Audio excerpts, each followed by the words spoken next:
Okay, so now I've got the mixer. There it is, there's the Pyle mixer with the mics and all the inputs plugged into it here. And then the headphone out jack, I've got one coming into my headphone so I can hear what I'm saying.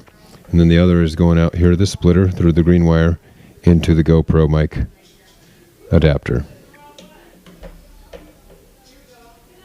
And so what that allows is, first of all, I can have multiple inputs into my GoPro and have great sound go straight into the camera through the wire as long as you have the mic adapter. This is a GoPro Hero 7 Black, by the way, with the GoPro mic adapter.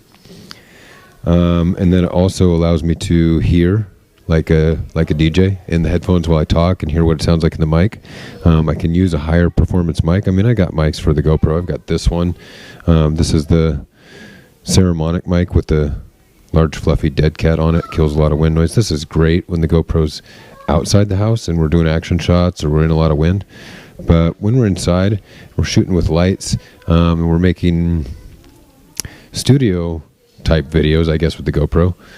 The sound is a lot better going this way, so that's how we're doing it. Thanks for watching. We'll catch you next time.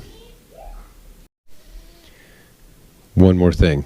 Wanted to show you the difference between this mic, and we'll unplug the green wire and use the GoPro internal mic. What that would sound like and what noise we're picking up around here. And then I'm going to plug in the ceremonic mic.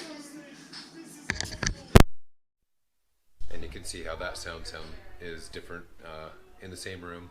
3 different situations, 3 different mics. So thanks again.